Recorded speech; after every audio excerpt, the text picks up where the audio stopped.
YouTube पर जो सबसे पहली वीडियो अपलोड हुई थी, वो सिर्फ तारीख का एक हिस्सा ही नहीं, बल्कि आज वो इस प्लेटफॉर्म की रूह के लिए एक मैदान जंग बन चुकी है। ये कहानी है कि कैसे एक 19 सेकंड की बिल्कुल आम सी क्लिप खुद अपने बानी के एहतजाज की एक ताकतवर अलामत बन गई। तो आइए देखते हैं कि ये दिलचस्प कहानी है क्या। ये अल्फाज किसी और के नहीं, बल्कि खुद यूट्यूब के शरीक बानी जावेद करीम के हैं। लेकिन सोचने वाली बात यह है कि आखिर ऐसा क्या हुआ कि एक बानी को अपनी ही बनाई हुई चीज़ के बारे में ये कहना पड़ा। ये अल्फाज दरअसल एक बहुत गहरे तनाज़े की तरफ इशारा कर रहे थे, जो प्लेटफॉर्म के मुस्तकबिल से जुड़ा हुआ था।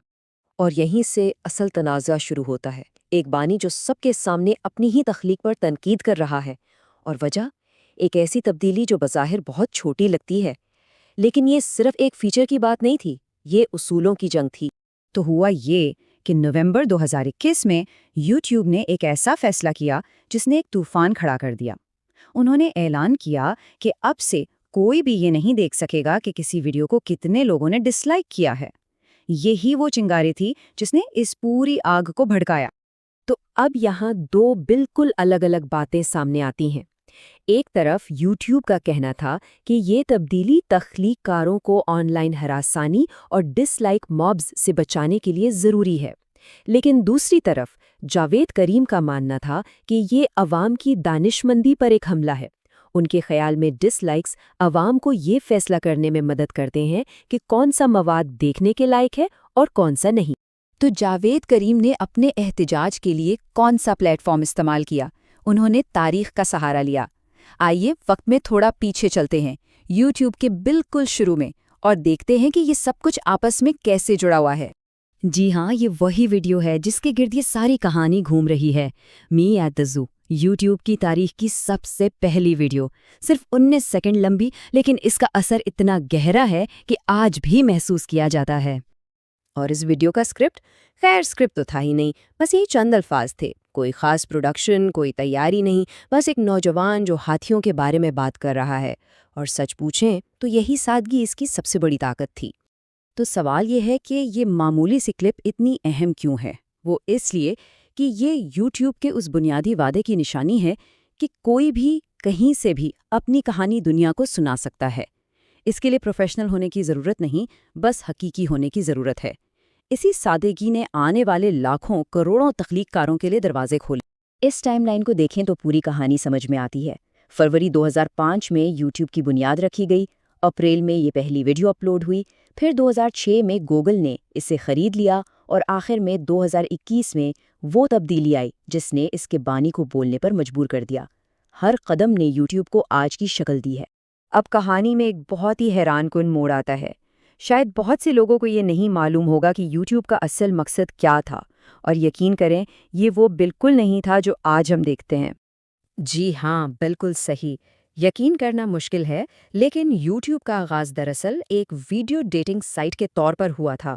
बानियों का ख्याल था कि लोग अपने मुमकिना पार्टनर्स को मुतासिर करने के लिए अपनी वीडियोज़ अपलोड करेंगे। और सिर्फ यही नहीं, उनका नारा भी बड़ा साफ था, ट्यून इन हुकअप। ये एक ऐसा ख्याल था जो, कहना पड़ेगा, बहुत बुरी तरह नाकाम हुआ। ये ख्याल इतना नाकाम हुआ कि बानियों ने ख़वातीन को वीडियोज़ अपलोड करने के लिए $20 तक की पेशकश की, लेकिन फिर भी एक भी डेटिंग वीडियो अपलोड नहीं हुई। इसी नाकामी ने उन्हें अपना पूरा मॉडल बदलने पर मजबूर किया, और उन्होंने इसे हर किस्म की वीडियोज़ के लिए एक खुला प्लेटफॉर्म बना दिया। और यही वो लचक थी जिसने सब कुछ बदल दिया। और इस तब्दीली का नतीजा क्या निकला? एक नाकाम डेटिंग साइट से यूट्यूब आज एक ऐसी आलमी ताकत बन चुका है जिसका तस्वुर भी मुश्किल है।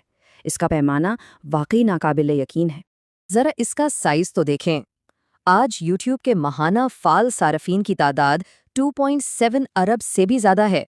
ये दुनिया की आबादी का एक बहुत बहुत बड़ा हिस्सा है।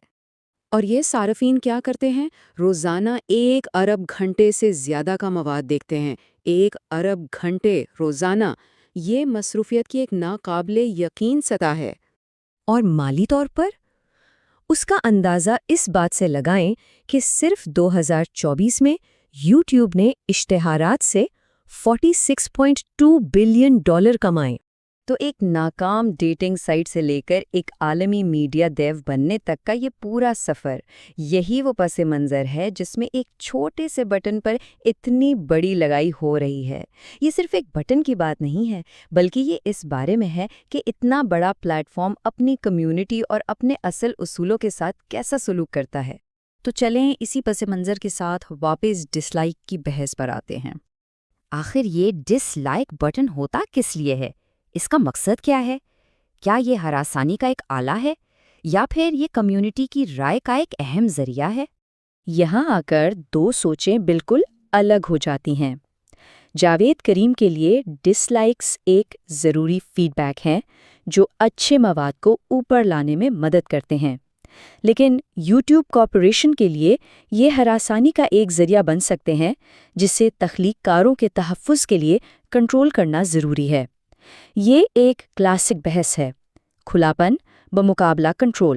کریم کے نظریے کے مطابق ڈس لائکس ایک جمہوری ٹول ہے، عوام کی آواز ہے۔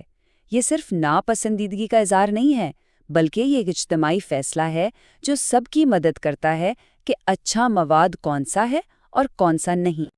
دوسری طرف یوٹیوب ہے جو اب ایک بہت بڑا بزنس ہے، اور اس بزنس کا سب سے قیمتی اثاثہ ہیں اس کے تخلیق کار۔ ان کے نزدیک ایک محفوظ ماحول فراہم کرنا ایک صحت مند ایکو سسٹم کے لیے سب سے زیادہ ضروری ہے۔ اور آخر میں یہ پوری بحث ہمیں ایک بہت بڑے سوال پر چھوڑ جاتی ہے۔ جب ایک چھوٹی سی اصولوں پر مبنی سائٹ ایک عالمی کارپوریشن بن جاتی ہے تو کیا اسے اپنے اصل اصولوں پر قائم رہنا چاہیے یا پھر اسے اپنی نئی حقیقت کے مطابق خود کو بدل لینا چاہیے؟ اور یہی وہ کشمکش ہے جس کا سامنا آج ہر بڑا ٹیکنالوجی پلیٹ فارم کر رہا ہے۔